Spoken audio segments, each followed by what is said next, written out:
Poukoumel FM, dans un instant, le journal.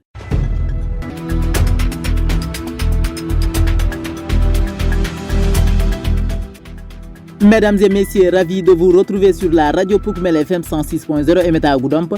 Il est l'heure de votre principale édition d'information, dont voici les titres.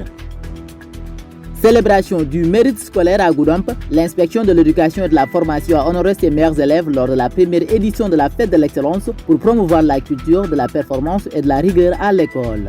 Goudomp renforce son éclairage public, 415 lampadaires solaires installés dans la commune, une initiative de l'État saluée par le maire lors d'une visite nocturne de terrain. C'est tout pour les titres, passons au développement. Le journal avec Lamine Fati. Sidou Keita s'occupe des machines. Mesdames et messieurs, soyez les bienvenus. À Goudomp, l'excellence scolaire était à l'honneur le week-end dernier. L'inspection de l'éducation et de la formation a organisé la première édition de la fête de l'excellence placée sous le thème « La culture de l'excellence, moteur de transformation sociale », une initiative dédiée à la promotion du mérite et à la rigueur. À cette occasion, 21 élèves du préscolaire au moins secondaire ont été primés pour leur performance scolaire remarquable. Par ailleurs, 10 acteurs et partenaires du système éducatif ont reçu des diplômes de reconnaissance pour leur engagement et les services rendus à l'école sénégalaise. Parmi eux, Mfali Goudjabi, principal du CEM de Sanou-Balante, il s'exprime ici au micro de Younous Barou. Je dirais merci, mais l'inspecteur n'était pas obligé puisque j'ai choisi l'enseignement. Donc si c'est fait, c'est un plus pour moi et il me donne encore force. Il me montre qu'il a toujours l'esprit sur moi. Et de là, je remercie tout le monde. Partout où je suis passé dans le système éducatif, je remercie tous ces gens-là, mes collaborateurs, les amis, les parents d'élèves et surtout l'administration. Je dirais aux gens de se mettre au travail, de se battre. Rien n'est facile, étant donné qu'aucun mineur n'enseigne. Nous avons choisi l'enseignement, peut-être par vocation, mais que tout le monde s'y mette pour au moins lever le défi. Présent à cette célébration de l'excellence, l'honorable député Ahmed Diko salue l'initiative. Il appelle à la multiplication et à l'extension de ce type d'action à l'échelle départementale afin de faire de la promotion de l'excellence une cause partagée par tous. Le voici. Oui, j'ai aujourd'hui des sentiments de satisfaction pour deux raisons principalement. La première raison, c'est parce que je suis enseignant. Je sais ce que c'est l'excellence. La deuxième raison, c'est que c'est une grande première initiée par l'IF actuel de Goudomp, M. Diarra, qui, à mon sens, va pousser et les enseignants et les élèves à exceller dans ce qu'ils font, mais aussi à pousser toute la communauté éducative vers cette excellence-là. Parce que ce ne sont pas seulement les élèves aujourd'hui qui sont primés, il y a les élèves, il y a les enseignants, mais aussi il y a ceux-là qui collaborent avec l'institution scolaire. Donc, tout ce beau monde-là a été primé aujourd'hui et je crois que c'est un appel très fort lancé à l'endroit du monde éducatif pour leur dire que l'école doit être l'affaire de tous et que tout le monde doit contribuer, n'est-ce pas, à cette édification de ce qu'on appelle l'éducation dans le département de Goudomp. Nous osons espérer que de telles initiatives vont continuer, vont prospérer dans le département. En tout cas, nous lançons un grand appel à l'IF de Goudomp, mais à toutes les structures qui tournent autour de l'éducation, à prendre l'exemple sur ce que l'IF de Goudomp vient de réaliser aujourd'hui pour permettre, n'est-ce pas, à nos enfants, n'est-ce pas, d'être excellents au niveau des différents établissements. Vous écoutez les informations sur Poukoumel FM, la 106.0. Renforcement de l'éclairage public à Goudomp, chef-lieu des départements. Au total, 415 lampadaires solaires ont été installés dans le périmètre communal. Une initiative de l'État du Sénégal vivement saluée par le maire de Goudomp qui a effectué dans la nuit du dimanche au lundi 2 février 2026 une visite de terrain pour constater de visu l'état d'avancement des travaux et il a saisi l'occasion pour témoigner l'engagement sans faille de l'équipe municipale qu'il dirige pour éclairer l'ensemble des quartiers de la commune. Nous l'écoutons. Merci beaucoup. Vous me donnez l'opportunité de me prononcer sur l'installation des lampadaires solaires au niveau de Goudomp. Pratiquement toute la semaine durant, nous avons observé ensemble cette installation-là. Je viens avec l'équipe qui m'accompagne depuis pratiquement 21 heures, pratiquement 0 heure, donc 3 heures d'horloge. Nous venons de faire pratiquement le tour de Goudomp pour constater avec tous la lumière dans Goudomp. Je me réjouis de cela, véritablement en tant que maire, parce que une de notre ambition principale a toujours été de faire de Goudomp une ville éclairée.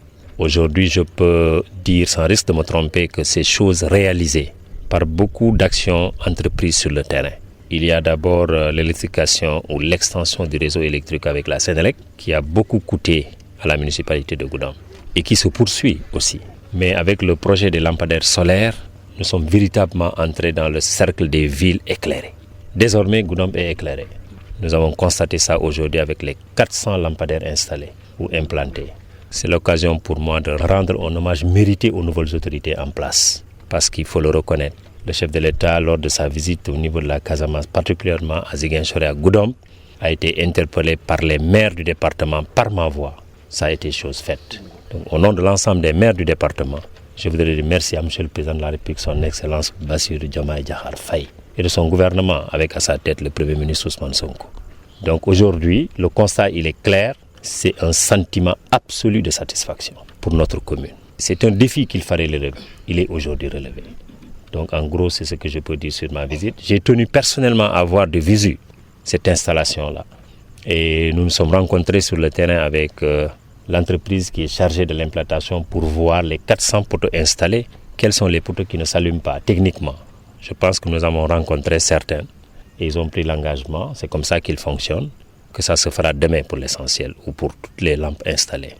400, oui, je pense qu'on a eu un surplus de 15 autres lampes qui sont installées. Donc sur les 400, il y a 15 de plus, ça nous fait 415 poteaux installés à Goudomp. Naturellement, Goudomp est devenu une très belle ville, mais ça reste encore des poches qu'il faut éclairer parce que ce n'est pas encore suffisant. Je me permets de dire, est-ce que nous ne ferons pas encore la demande pour des rajouts? Si c'est oui, on va s'en réjouir. Si on nous répond favorablement, on va applaudir. Sinon, la commune a pris sa responsabilité, son engagement de faire le reste, comme nous l'avons débuté. C'est la raison pour laquelle vous constatez dans cette délégation la présence de la Sénélec qui nous accompagne pour voir là où les zones qui ne sont pas éclairées et qu'en dehors des poteaux ou des lampadaires solaires, qu'est-ce qu'il faut mettre pour que ça soit éclairé. Notre préoccupation, c'est Goudomp. L'ancien Goudomp aujourd'hui est définitivement éclairé. Nous avons fondamentalement axé notre visite aujourd'hui dans 2 quartiers, principalement à la Liberté, où nous avons constaté qu'il faut poursuivre l'extension du réseau électrique. Et là, je pense que la Sénélec a bien noté. Ensuite de cela, il y a la cité Eaux et Forêts. Il y a une partie de cité millionnaire. Bref, la mairie a la possibilité aujourd'hui de poursuivre l'extension pour que Goudomp n'ait pas de zone d'ombre en définitive. Donc je me réjouis véritablement et c'est le lieu pour moi de remercier aussi l'ensemble des membres de l'équipe municipale et autres qui nous ont accompagnés dans cette tâche-là. Je voudrais remercier les populations de Goudomp parce que j'ai suivi l'applaudissement, la joie de la population au moment d'accueillir ces lampadaires solaires. C'est une fierté pour nous et j'ai vu que tous dans un élan de satisfaction, ils ont tenu à rendre un hommage à la municipalité, à féliciter le maire sur ce travail remarquable. L'éclairage public est une compétence transférée. On ne la réclame pas. C'est pour nous. On ne la réclame pas. C'est pour la municipalité de Goudomp. La raison pour laquelle la population a compris ça, on dit merci. Il y a beaucoup d'autres chantiers maintenant qu'il faut poursuivre en dehors de l'éclairage public. Malang Vieux Cissé, maire de la commune de Goudomp, nous restons toujours avec lui. Il estime que ces lampadaires solaires vont fortement contribuer au renforcement de la sécurité des populations. C'est pourquoi il invite solennellement les jeunes à veiller à leur entretien et à leur durabilité. Il est toujours au micro de Younous Baro. Oui, exactement. Ça me rappelle une belle phrase de l'adjudant Ngom qui était là, à la gendarmerie.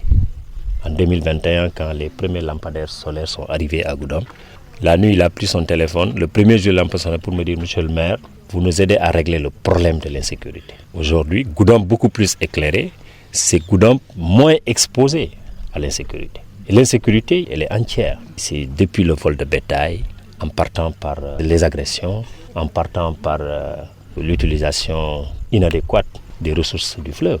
Il y a beaucoup de choses là-bas. Donc la question des lampadaires solaires ou de l'électrification de manière générale est un problème de sécurité sociale aussi, de paix, de stabilité, de quiétude. On peut dormir tranquillement sans être inquiété. Donc ça, c'est une question qui est fondamentale. L'électricité, comme l'eau, c'est fondamental. On ne peut pas aller sans ça. On ne peut pas envisager même le développement sans ces questions-là. Donc bref, c'est la raison pour laquelle ça a été un défi, parce que la municipalité de Goudomp a compris les enjeux de cela, comme partout d'ailleurs. Il faut régler cette question-là. Bref, bravo à la municipalité de Goudomp, bravo aux autorités de l'État central, je veux dire, qui ont accompagné ce processus-là, avec à sa tête le président de la République. Tout naturellement, monsieur le maire, c'est des infrastructures qui méritent de l'entretien. Aujourd'hui, quel message à l'endroit de cette population pour veiller au moins à la durabilité de ces réalisations? Je veux applaudir l'initiative des imams de Goudomp, qui le vendredi ont fait passer dans l'ensemble des mosquées de Goudomp une mise en garde pour l'entretien de ces poteaux-là. Parce qu'il faut le dire, c'est des poteaux qui ne sont pas de fer. À la limite, si je ne me trompe pas, c'est du béton. Donc, au contact du fer, comme les coupes-coupes, comme d'autres trucs utilisés, ça peut se détériorer complètement. Donc, ils ont lancé un message. Là où j'ai pris, à la mosquée où j'ai pris ici, j'ai entendu l'appel, la mise en garde. Ils sont partis trop loin pour dire que la sanction serait sans appel. Donc, moi, j'ai beaucoup apprécié ça. Qu'est-ce que ça veut dire? Ça veut dire que les populations sont heureuses d'accueillir ce bien-là, et elles sont décidées à le préserver. Donc moi, à la suite de ces imams-là, je veux lancer un appel, mais particulièrement à la jeunesse de Goudomp, parce que les femmes ne vont pas détruire ça, les vieux ne vont pas détruire ça, c'est les jeunes dans leurs activités passionnantes qui font ça. C'est soit ils sont derrière le Kankourang, soit ils sont dans la lutte, voilà, ils sont dans le sport. Il y a des vainqueurs, il y a des vaincus. La passion a fait qu'on s'attaque à des biens de manière déraisonnée. Donc j'invite la jeunesse à prendre conscience de cette utilité publique, pour qu'ensemble nous puissions préserver ces lampadaires-là. C'est un appel que je lance. À la suite des imams, la sanction serait sans appel. Et en tête, le premier, c'est le maire. À Bakonding et à Birkaman, villages situés respectivement dans la commune de Djibanar, vous êtes à l'écoute de la radio Poukoumel FM 106.0. Dans un instant, le sport. Poukoumel FM, le journal des sports.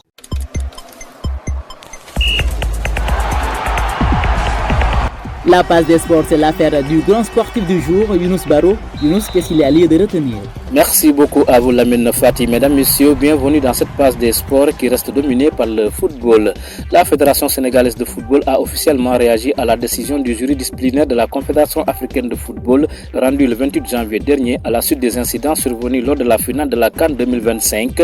Dans un communiqué, la Fédération indique avoir pris acte des sanctions prononcées et annonce qu'elle ne fera pas appel tant sur le plan sportif que financier.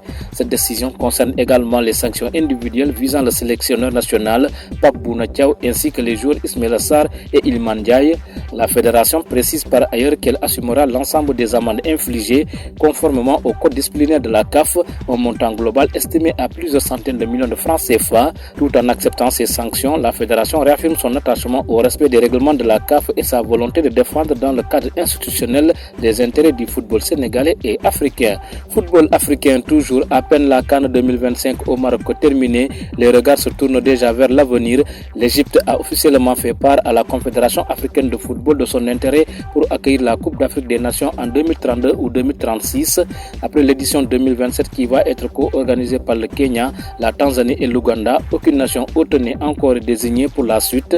La CAN entrera alors dans une nouvelle ère avec un rythme quadriennal. La nation la plus titrée de l'histoire de la compétition avec 7 trophées, l'Égypte se positionne pour organiser ce futur rendez-vous continental.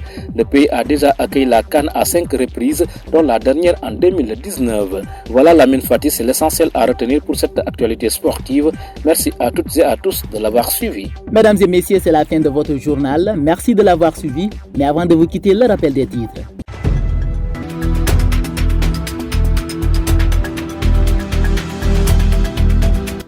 Célébration du mérite scolaire à Goudomp, l'inspection de l'éducation et de la formation a honoré les meilleurs élèves lors de la première édition de la fête de l'excellence pour promouvoir la culture de la performance et de la rigueur à l'école. Goudomp renforce son éclairage public, 415 lampadaires solaires installés dans la commune, une initiative de l'État saluée par le maire lors d'une visite nocturne de terrain. Merci à Sidou Keita qui était aux opérations techniques, également à vous chers éditeurs pour l'écoute attentive. Journal présenté par Lamine Fati, je cède ma place à Younous Baro pour la version mandingue.